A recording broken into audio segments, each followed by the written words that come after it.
Let me tell you all something right off the bat. When the world wasn't watching, when the spotlight was on someone else, India made a move so bold, so precise, so full of vision that it didn't just turn heads, it spun them right off their axis. This wasn't just another headline. It was a tectonic shift in global strategy. And it didn't only make ripples in Washington or Beijing, it shook boardrooms in London, rattled policy halls in Brussels, and made even the most skeptical nations recalibrate. See, they say the smartest players in the game don't make noise, they move in silence. And baby, India moved like a master chess player with one hand behind its back, calm, composed, calculating, and still knocked the king off the board with a smile that said, "You never saw this coming." Now let me ask you, how many times has India been written off? How many times has the world looked down at its slums and called it backward? How many times have they chuckled at the chaos, mocked its multilingual reality, underestimated the soul of a billion dreams beating in unison? They thought India would remain tangled in its own complexities. They said caste would break it, borders would choke it, religions would divide it. They assumed India would always be too busy cleaning its internal mess to ever become a global player. But while they mocked, India meditated. While they analyzed, India strategized. While they laughed, India learned. And while they underestimated, India evolved. See, when you're watching the wrong screen, the real story happens where the cameras aren't pointed.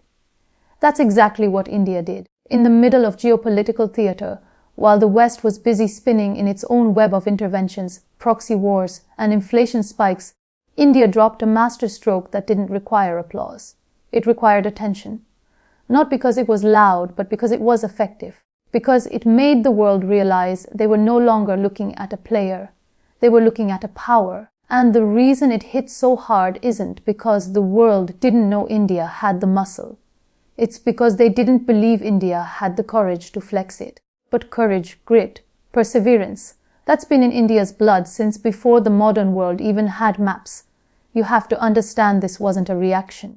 This wasn't panic politics or a rushed policy pivot. This was years of planning colliding with the perfect moment. This was what happens when preparation meets purpose. When patience kisses opportunity, when resolve refuses to sleep, India played the long game while others chased headlines. It took its time not because it was slow, but because it was intentional. And when the moment finally came, India didn't just step into it. It owned it like it was born for it. Because it was. Let me break it down for you.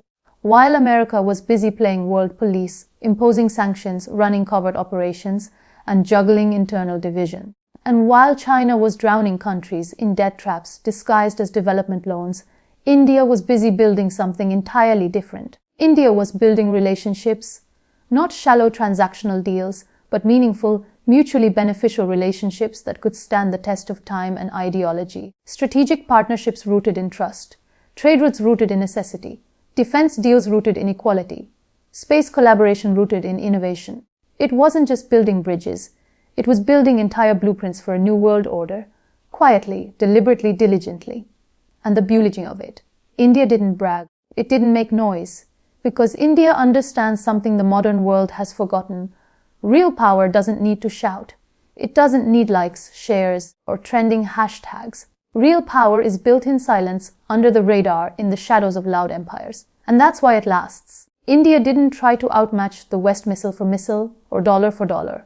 It understood the new currency, leverage, intellectual capital, technological supremacy, human potential, soft power, cultural influence, data sovereignty. It built its brain trust. It developed space engineering. It dove deep into biotech. It funded defense R&D. It empowered its scientists and unleashed its entrepreneurs.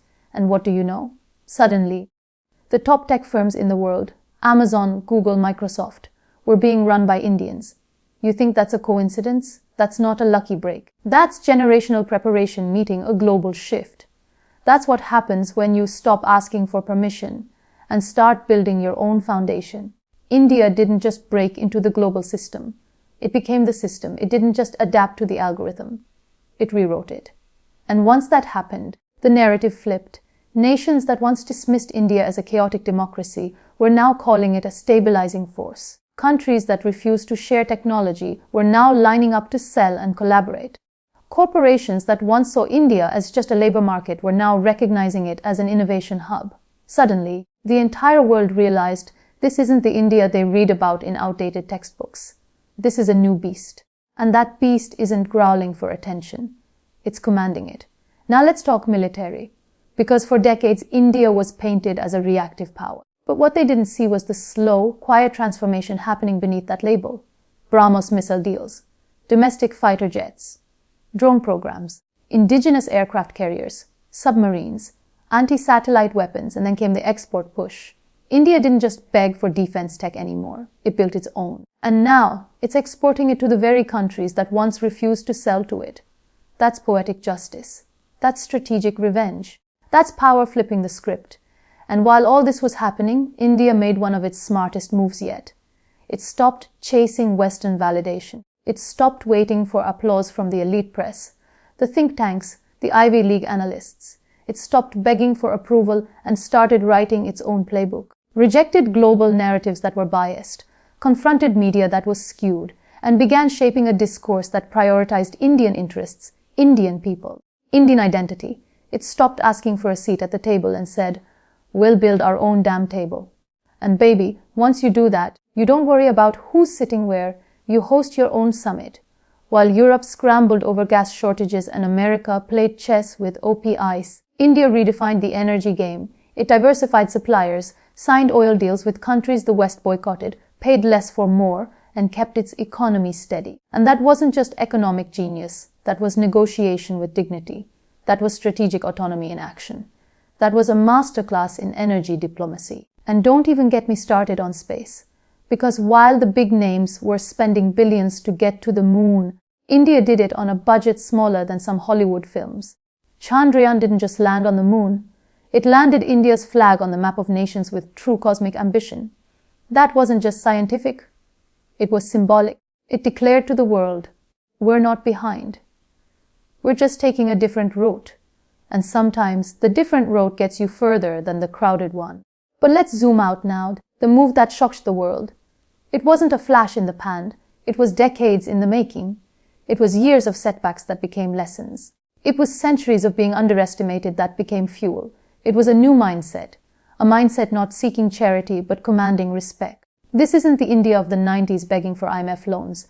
This isn't the India of the early 2000s waiting in line for trade approvals. This is a tiger, patient, focused, razor sharp, and now finally out of the cage. And when that tiger walks, the whole jungle listens. Some still mock, some still doubt. But to them I say, name one great power that rose without pain. America had its dark chapters. Europe had its wars and plagues. China had its revolutions and famines. And India had all that plus foreign occupation, partition, centuries of colonization. And still, it educated millions. Still, it launched moon missions. Still, it became the world's largest democracy. Still, it rose. That's not just resilience. That's legacy. That's legend. And India didn't rise by copying anyone else. It rose by being unapologetically itself. Diverse, vibrant, chaotic, unpredictable, emotional, soulful. That's the very essence of its magic. That's the chaos that births creativity. That's the madness that births innovation. That's the noise that masks a symphony. Every time they mocked, India made a move. Every time they doubted, India delivered. And every time they looked away, India laid another brick in the foundation of its future. And now that future is not knocking on the door, it's kicking it down. The world is watching, stunned, because while they were busy writing India off, India was writing its own destiny. With steel in its backbone, fire in its belly, and clarity in its mind. Because this new India isn't reacting to the world anymore. It's making the world react to it. Look at the geopolitical chessboard today. The United States now needs India not as an optional partner, but as a strategic necessity to balance the aggression of China. Russia leans toward India not just because of history, but because of balance. The Middle East is turning to India not out of ideology, but because of India's consistent neutrality, steady diplomacy, and growing economic clout. Europe needs India's market. Africa looks to India as a development partner that won't exploit but uplift. Southeast Asia sees India not as a rival, but as a cultural sibling. This isn't influence. This is gravitational pull. This is what happens when a country doesn't play by anyone else's rules and instead defines its own terms. And those terms are rooted not in dominance, but in self-respect. India's strength lies in what others called its weakness: complexity, chaos, contradictions. But those aren't flaws, those are assets. Because where the world sees fragmentation, India sees layers. Where the world sees noise, India hears harmony. Where others see a mess, India sees a mosaic. And only a civilization that thrives in complexity can build systems that last.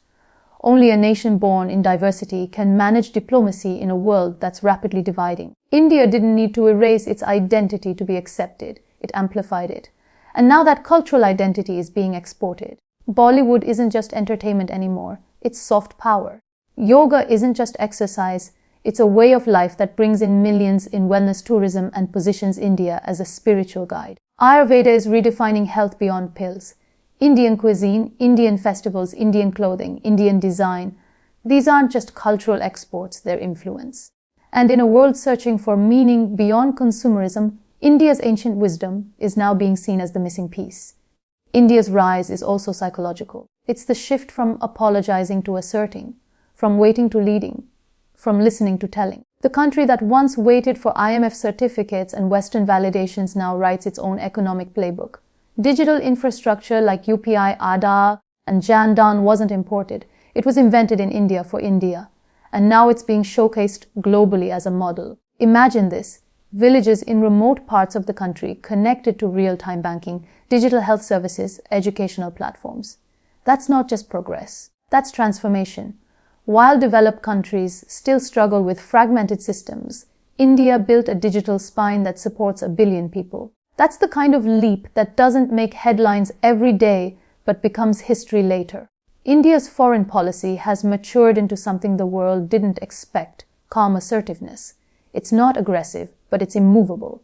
It doesn't bark, but it doesn't back down either. When the West tried to isolate Russia, India didn't follow the script. It bought oil at a discount, managed to keep inflation in check, and didn't apologize for it. Because it was thinking of its people, not of PR. When tensions rose in global forums, India didn't just deliver speeches, it delivered logic, balance, and direction. It voted based on interest, not ideology, and when it needed to, it simply said no. No to being pressured, no to being bullied, no to being used. That kind of refusal comes not from arrogance, but from confidence. The kind that's built over decades of quiet growth. And you want to know the real game changer? India didn't rise with imperialism. It didn't invade anyone. It didn't colonize, enslave, or pillage. It didn't build a war machine to force others into submission. It rose through intellect, through innovation, through integrity. That's a rise the world isn't used to. Because in history, superpowers usually rise by crushing others. India's rising by elevating itself. And that makes it not just powerful, but admirable. Especially for countries in the global south that are now seeing India as the template, not the West, not China, but India. A country that rose without losing its soul. The old global order thrived on dependency. But India bet on self-reliance. Make in India wasn't just a slogan. It became a manufacturing revolution. From mobile phones to fighter jets, from vaccines to semiconductors, India is building what it used to buy. And it's doing it with scale and quality. That's why foreign companies are shifting their factories to India. That's why the world's supply chains are now being recalibrated. Because India is reliable. It's resilient. It's redefined what emerging economy actually means. And as other powers struggle with inflation, aging populations, political polarization, and labor shortages, India has something they don't: youth, energy, optimism, drive. Over half the population under 30, millions of engineers, creators, scientists, thinkers. This demographic dividend is not just a number. It's a revolution waiting to happen. But don't mistake this youth for naivety. Because this generation doesn't want to leave India to succeed. It wants to build India to succeed. Startups are booming. Unicorns are emerging. Investment is pouring in. And it's not just from outside, it's from within. This generation believes in Bharat. It doesn't see its culture as a burden. It sees it as a launch pad. It wears tradition with pride, and yet it codes in the latest AI languages. It performs classical dance while launching tech companies. That fusion of ancient and futuristic, that's the Indian advantage. Even in the international arena, India has done what no one expected. It became the voice of the voiceless. Vaccine Maitri wasn't just charity. It was soft power diplomacy at its finest. When rich countries hoarded vaccines, India sent them out. When disasters struck, India sent rescue teams, not rhetoric. When countries needed help without a lecture, India showed up with compassion. And that matters now more than ever, because in a world tired of coercion, India offers cooperation. And that cooperation comes with no strings attached. That's why India's influence feels more genuine, because it isn't just about deals, it's about dignity. Now look at how global media is shifting. For decades, India was covered through a lens of stereotypes: poverty, pollution, population. But today, even the biggest networks are being forced to shift their tone, because the reality is undeniable. You can't ignore a nation that's building billion-dollar startups every week. You can't mock a country that's landing on the moon's south pole. You can't dismiss a democracy that continues to thrive despite its diversity. The West, which once lectured India, now listens. The East, which once competed with India, now collaborates. The global South, which once waited for help, now looks to India for hope. This wasn't a PR miracle. This was a policy miracle. Years of careful groundwork, of building infrastructure, digitizing systems, deregulating industries, pushing reforms, and unleashing entrepreneurship. It's the long game, the hard game, the one with no shortcuts. And the most dangerous player is the one who plays long, because they don't panic, they prepare. They don't shout, they strike when ready. That's exactly what India has done. And this mindset didn't come from textbooks. It came from centuries of civilizational learning, from Vedas to space tech, from Upanishads to microchips, from temples to startups. India has always blended the material with the metaphysical. And that's what makes it unstoppable. Because when a country knows who it is, no one can tell it who to be. India is not just playing the game. It's redefining it. It's moving from the margins to the middle, from being seen as an option to being recognized as essential. And this isn't just about India alone. It's about every underdog, every underestimated voice, every nation told it's too chaotic, too poor, too divided to rise. India's story tells them otherwise. It tells them that you can rise with your own culture, your own systems, your own model. That you don't have to be Western to be modern. That your past isn't your anchor. It can be your engine. That sovereignty isn't just about territory. It's about thought. And when a nation becomes sovereign in thought, no superpower can colonize it again.